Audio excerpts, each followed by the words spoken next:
Hi guys, asanteni sana. Thank you for coming. I know you have very crowded schedules. I'm going to read a short statement. By my side is Willis Otieno. I'm sure you all know him. He was my running mate in 2022. Na hapo hapa.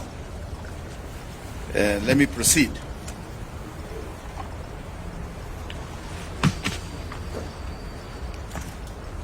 I don't care President Ruto is out of money to respond to the floods disaster. Dear Kenyans, today I am deeply saddened by the devastating large number of Kenyans who have died, injured, or have had extensive destruction to their lives during these flash floods. Equally, I am extremely disappointed with the inept and incompetent Don't Care Ruto, who has found it unnecessary to declare these floods a national disaster.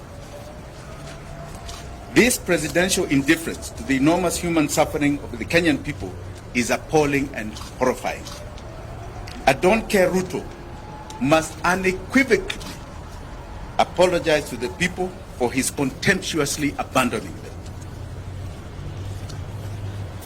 On behalf of myself and my family, I would like to extend my heartfelt condolences and sympathy to all the bereaved families and all those adversely affected by this unforgiving disaster. I stand in solidarity with you during this difficult time.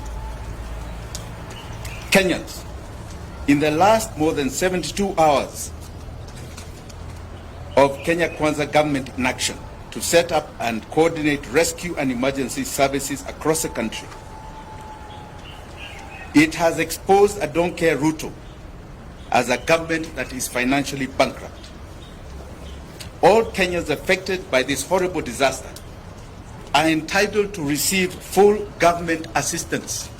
After all, that is why we pay taxes, consistent with their urgent needs and priorities.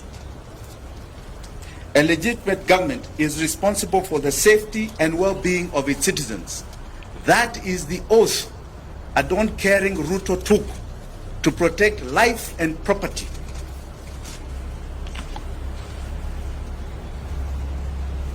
As Ruto does not care, there are many Kenyans who have cared. Kenyans and friends of Kenyans have come out to express their compassion and render generous support to rescue our brothers and sisters. Our togetherness is our strength. I would like to mention just about 3 people here that have stood out across this city of Nairobi. One is a lady called Mzalendo Wanjera of Mathare, and a lady called Hanifa of Mathare. I also, they say the rich also cry in such crises. In Runda, there is a man called Pascal Kambuda who has been very critical in removing a lot of the drainage in people's homes there. These are heroes, and I'm sure many, many heroes from Maimahio to Elwak to Kilifi are going to come out so that you see the true Kenyans that are patriotic. This disaster has demonstrated to Kenyans that our country is not exceptional. God loves us, but we are not necessarily the so-called shielded. We are vulnerable and fragile. Our long-standing systemic political failure is sinking this country into the abyss. Further, this disaster has brought forth the crippling effect of our mammoth debt. A Don't Care Ruto can no longer live in denial. This debt is painfully killing this nation. Because of the debt crunch, this country is out of money to meet its even most urgent requirements such as this. Funding our rescue emergency services. You've not even seen the activation of our disaster center because they cannot find the money. We have been humiliated, taking a begging bowl around the world in order to help our people at a time of need. In July 2022, I brought the attention of this nation to a forensic report we did on the public debt heist. We warned that the country is dangerously heading to debt distress with dire consequences. We are now living it. We are now living it. We were labeled alarmist. We've been talking for 2 years. We were labeled alarmist. Today, we are officially a country in debt distress. We are going through what you call a slow fiscal death. Neither raising taxes or borrowing more can resolve our chronic problem. Our country is disastrously sinking, fueled by this crushing debt. We are forced into a choice of servicing enormous debt and odious debt to serving our people. The levels of debt are so staggering. Public debt is estimated at 73.2% of GDP. What is more crucial, and I think you should note this, is that today, as we talk, in 9 months, 83% of our tax revenue is going to the payment of debt. It's going out. Doesn't serve us. Bad debt. The government has no money to react to our crisis. And unfortunately, the blue-eyed boys of the IMF and Western capitals, even those who are here, are busy telling us that our economy has stabilized. That is a lie. To understand this devastating debt situation, I don't care Ruto has no money to fund this crisis of floods. He is unable to meet his development and service provision obligations. He cannot pay pensions to retirees. He is unable to make disbursements of constitutional revenue share to counties. You've seen governors complaining about no money to mitigate against this current disaster too. His funding education capitation has become a nightmare to him, forcing schools to charge exorbitant parents' fees. His pending bills, our don't care Ruto, pending bills are now over 1 trillion shillings and have completely overwhelmed businesses who are being shut down by auctioneers. Our public health system has literally collapsed due to callous failure to pay our doctors, negotiated and signed CBA agreement. I don't care Ruto must stop lying to Kenyans.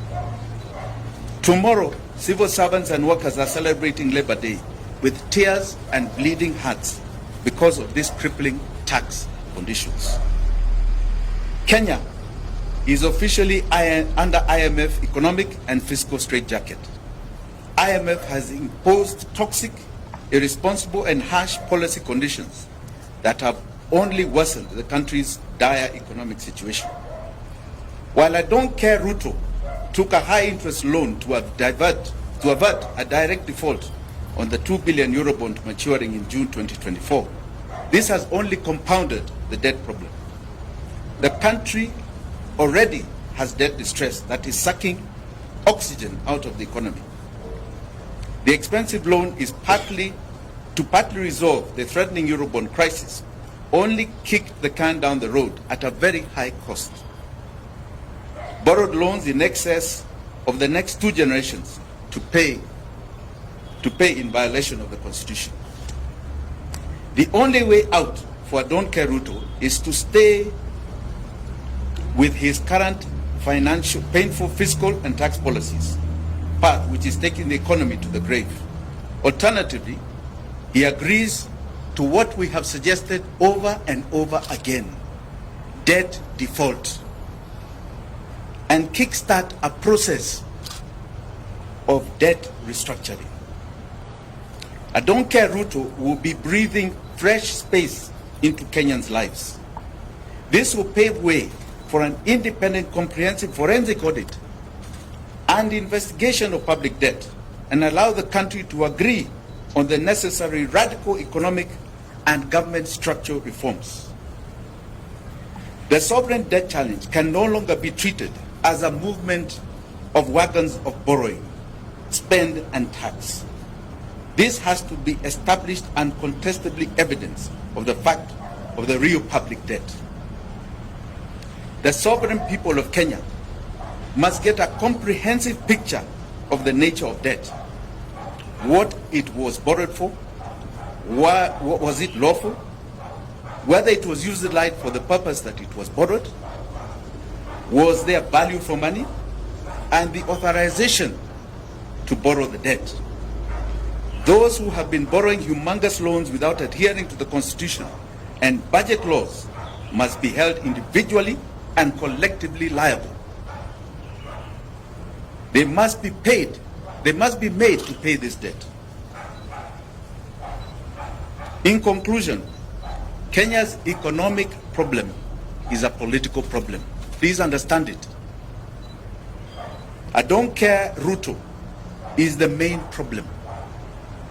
He ascended to power through political lying and deceit.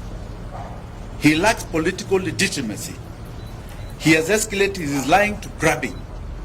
He is lying by grabbing Kenyans' hard-earned incomes through mpende msipende punitive taxation. The gross mishandling of the devastating funds has only confirmed this. He has reached his dead end. Don't care Ruto must go now. Asanteni sana.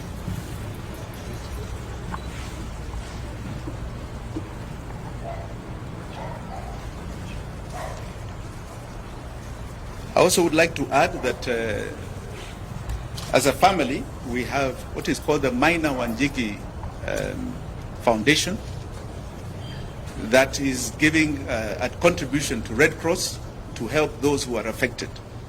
It is a large contribution. We would rather not say it, but we are giving to the Red Cross to help victims of this current disaster. Thank you.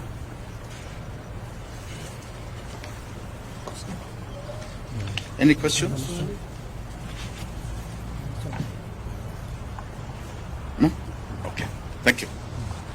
Until this hour.